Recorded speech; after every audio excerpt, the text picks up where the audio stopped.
What's up, boys? We are back. UFC 310 has just concluded. This was honestly a really weird card. Real quick, however, before we get into it, I'm trying to make it 650 subscribers by the end of the year, so if you haven't already, make sure you are subscribed.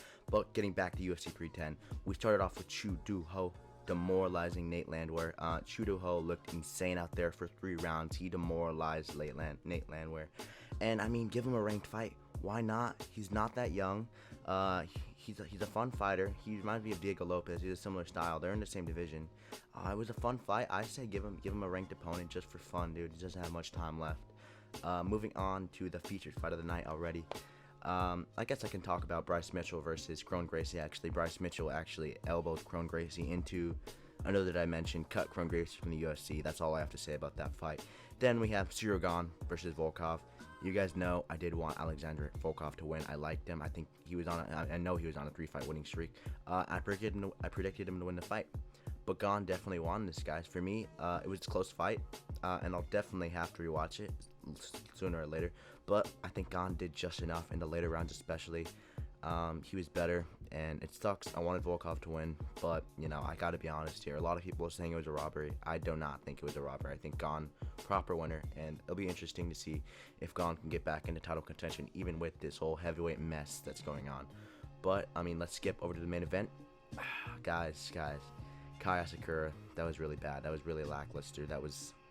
I'm sorry, man. I mean, what do I think that bro needs to do? I think bro needs to go to Dagestani for 2-3 years and forget, but please, that was a very bad performance. The second Pantoja had his hooks in. He got his back. Kai Asakura looked very uncomfortable. I mean, you can do all those grounded knees. You can do all those soccer kicks against the 0-20 guys in Asia.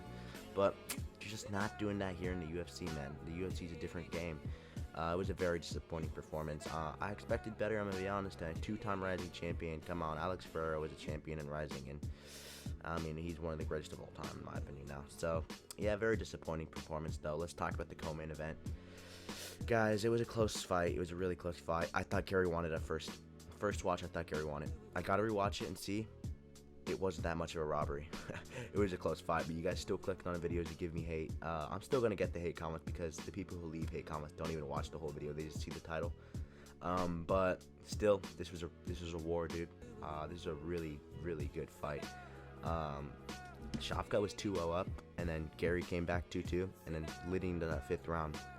I mean, that 5th round is very hard to judge. I mean, to be honest, the whole fight was really hard to judge, but the 5th round especially, dude. I mean, Gary had that rear naked choke locked in deep, dude.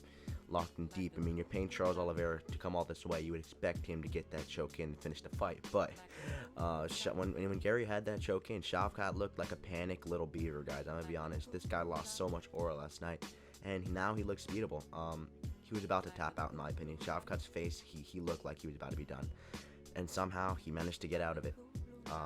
The rest of the round just was some grappling exchanges. And for me, you got to give a round like that to Ian Gary. He had the submission attempt, and he almost finished it. Other than that, there was nothing more than that round to really judge. So, I mean, Ian Gary won, in my opinion. Either way, Ian Gary got way more than Shavkot did. This guy was ranked 7th. This fight put him so much closer to a title shot. He went to a decision with the guy who's finished all of his fights. And honestly, I think Belal beats Shavkot, guys. Belal destroys this guy after what he did to Leon Edwards. Call me crazy. Call me delusional. Belal's wrestling is just going to overwhelm him, but that's for another video. I mean, I have so many video ideas after this card. But after Shavkot looked, dude, I think he would look very underwhelming against Belal. He's not the absolute beast everyone thought he was. I've been saying it for a while. And at the end of the day, that was a pretty darn good card to finish out the year. It's gonna be rough without UFC for a month and a half, but I'm still gonna be pumping out videos. Like I said, I have a lot of videos to post after this card. But yeah, if you enjoyed this video, make sure to like, subscribe, and comment. Videos coming out tomorrow. See you tomorrow. Octagon Outpost out. Boys, we are back. Don't click off too soon. This video is too short. I actually wanted to be a little bit longer. So I want to talk about Bully B, aka Belal Muhammad, taking on Shavkot Rakhmonov. That definitely seems like the fight to make after this fight. We got the face-off, obviously, in the Octagon after. Like I said in my last part of the video, I think Belal would just be too much to handle for Shavkot. I truly believe that's true. Leon is a very technical and precise striker. He has great takedown defense as well, like we've seen against Usman in that trilogy. But Belal made Leon look like an absolute amateur. He literally 50-45 them or 49-46 them. But Bilal looked like prime Khabib in his last fight against Leon, and a lot of people underestimate him because he can't finish a fight. Shavkot ain't gonna submit Bilal, dude. I'm sorry. That's just not gonna happen, dude. Also, I want to talk about something I forgot to talk about in the last part of the video. Shavkot held Gary up against the cage for like a minute every round, dude. I mean, obviously it wasn't as bad as Mario Batista does, but when Mario Batista did it to Jose Aldo, we all hated him. It's got to go both ways. I mean, Shavkot, that was a very boring fight for him. Bilal is super strong. He's not going to let Shavkot bully him against the cage like that, dude. That's the truth.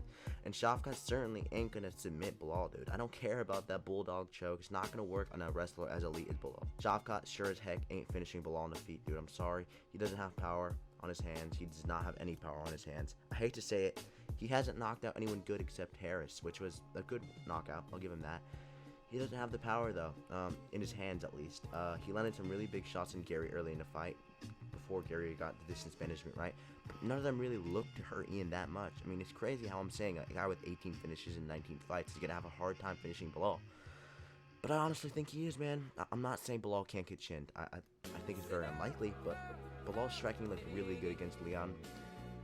I think he can hold up with Shavkot on the feet, too. Call me crazy. Call me crazy. But Leon's a better striker than Shavkot, and Bilal outstruck Leon. So, I believe Bilal beats Shavkot, guys, after this fight. That's my opinion. Thank you boys for watching, and for real this time, Awkward Outpost out.